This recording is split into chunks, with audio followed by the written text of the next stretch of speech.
Howdy again, everyone, and welcome back to another video. I had actually planned to do a little bit different video today that I am probably still going to upload tomorrow. But today we actually got a brand new snapshot from Mojang, or however that company is said, that added a couple of new things. First and foremost, it added this.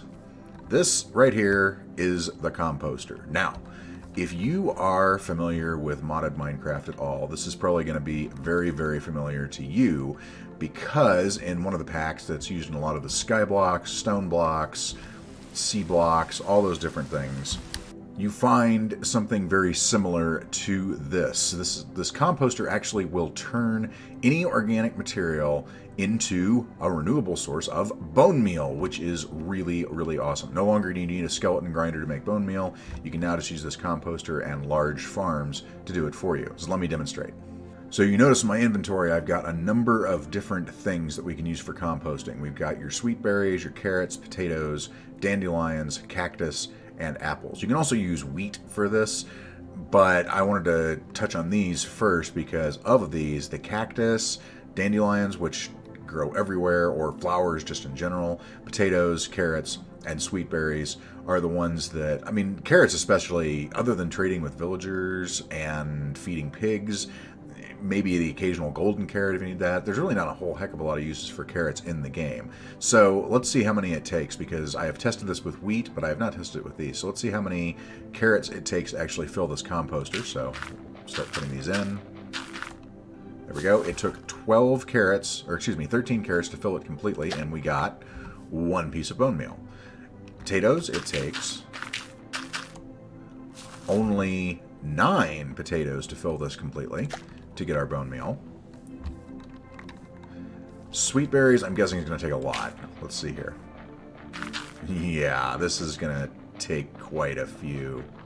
We got another stack of berries. Let's see how much more it takes to fill this up. Still going, still going, still going. It took almost a stack and a half of berries to fill this up to get our bone meal. So not anywhere near as efficient as either carrots or potatoes. Let's try just regular old flowers.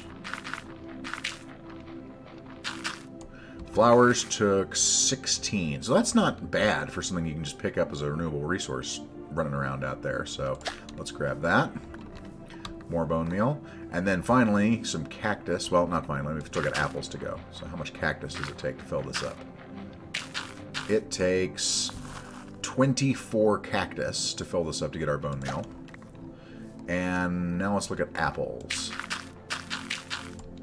It only took 8 apples to fill it up to get our bone meal, so that's not bad. However, since apples are such a rare drop, probably better uses for it than putting them in the composter, honestly, because you can make golden apples, you can train horses, you can do all sorts of different things with apples. So of all of these, it looks like potatoes are going to be your best bet as far as renewable resources that you can turn into bone meal, since it only takes, ooh, well, that time it took 10. So I guess it's a little random, but it looks like potatoes are still going to be your best bet all told to fill this up. Because, yeah, it took 10, so it takes 9 or 10, so it is a little random. How many carrots? Let's try this again. And that took 11 carrots rather than 13. Interesting. So it is slightly random how many it takes. So I wonder, there's obviously an RNG element here. Let's go back over to dandelion, see real fast. Just look at flowers again. And that time it took 16. Very interesting. So randomness aside, this is actually very easy to make. As you can see, it takes basically 3 oak planks and 3 planks and 4 fence. It doesn't really matter which oak planks and fence you use. I'm just using oak for this. But it's very simple to craft.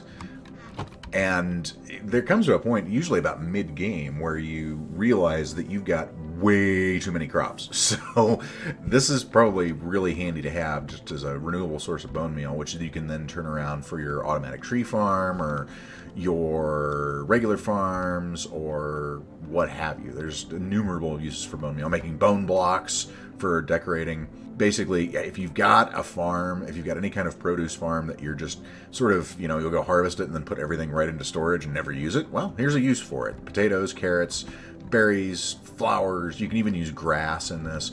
Wheat can be used. However, when I was testing wheat, it took quite a bit. It took about half a stack of wheat. So I don't know if I would suggest wheat for this, because once again, it's almost like berries. It takes forever to fill up with it. So, but if you have a cactus farm, if you have a produce farm, if you have any kind of farm that produces organic material, you can toss it in here. You cannot toss in any kind of meat, so rotten flesh still does not have a use, other than trading with villagers and or eating as an absolute last resort. So you can't put rotten flesh in there. Bones won't work in there. You've got to use some sort of organic material. Grass works, leaf blocks work, so anything that's organic can be composted. So it's very nice to see this, because that is one of the things in Ex Nihilo I really did like, was the composting mechanism in there. I didn't necessarily like the grinding mechanism for sky blocks and sea blocks and all that different stuff, but having a compost mechanism to turn things into dirt was great. Now, we don't really need that here to turn things into dirt, but turning things into bone meal is pretty awesome. Another use for this, as far as a decorative block, and since it is fairly inexpensive, it'd be fairly easy to make, would be as a ceiling tile. So this, I've put in my little starter house here, a bunch of composters as ceiling tiles, and it's interesting. I like the way the texture looks. It does look very ceiling-like, very roof-like, so that would be a good use for it. Now, the fun thing about this is it cannot be reversed. It is unique amongst a lot of the blocks in Minecraft. Like many other of the crafting blocks, you can't have it upside down. So in other words, you can't have it as your floor. Notice I've put actually in barrels as my floor here, just to give myself a little bit different kind of texture than the kelp blocks I had before. But you can't put it in upside down to have that as your floor. So you can't have these facing upward, downwards. There we go. getting confused. You can't have this facing downwards to make this into a floor tile or as floor decoration. It can only be placed upright. So you can use it as a ceiling tile, but not as a floor tile. But as a ceiling tile, I think it looks pretty good. It's an interesting texture, and I like it a lot. Now, in addition to the Composter, 19W03A, which is the new Snapshot, actually does introduce a few other things. For instance, you now have a new barrel sound, which is kind of fun. You have a new grindstone sound, apparently, so let's take our broken diamond axe and put in regular diamond axe to get a new one out. Ooh, that's cool. We've got our looting sword here. Let's go ahead and make it a regular sword again. And we get all the experience from it, which is nice. So that's a cool sound. I like that.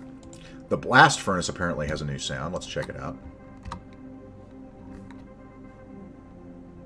Hello, blast furnace. Very, very quiet, and I really can't hear it all that much. And then something else that they put in, which I really like, is the campfire has a new texture. So check this out. Isn't that cool looking? So they've actually made it look a lot more fire-like. Because before it was just, square block of vaguely wood with some fire on it. So that's really nice. So aside from the new texture, let's see how it actually looks when you're cooking up your meat. That's a little different. I mean, it's putting it on the corners now rather than on the fronts and the sides, which, okay, that's cool. I like that. And then once it cooks up, let's see if it actually gets experience here this time. Ow! Okay, don't step in fire. Fire burns. And no, you do not get the experience from cooking the meat. You just get the meat. So that's still a thing. And they do have new particle effects for it as well, so the smoke's a little bit different. And it also pops off little bits of fire here and there, which I don't know if that means that it will now burn your house down if you put it inside. I hope not, because I'm going to try it in one of my worlds and see if it actually sets everything on fire. Right. So those are the new changes in Snapshot 19W03A. There are a few other minor bug fixes and things like that, but those are all the major changes for that. So what do you think of the Composter? Please let me know down in the comments below. And by all means, if you enjoy the content, feel free to subscribe. I do a lot of content on this channel as far as Minecraft content goes and other games as well. I play a lot of AAA games. I play some other indie games. I play open world and sandbox games. So sooner or later, I'm certain to hit upon something that you like, even though I've been doing a lot of Minecraft recently. Leave a like on the way out the door if you would. It really helps out the channel, and I would really appreciate it. And feel free to follow me and or locate me on the number of different ways you can. Twitter, Twitch, here. If you find Akoto Kusamoto, you have likely found me. So hope you enjoyed this video. Make sure you go out tonight, play some games, have some fun. I'll see you again soon. Have a good night, everybody. Bye-bye.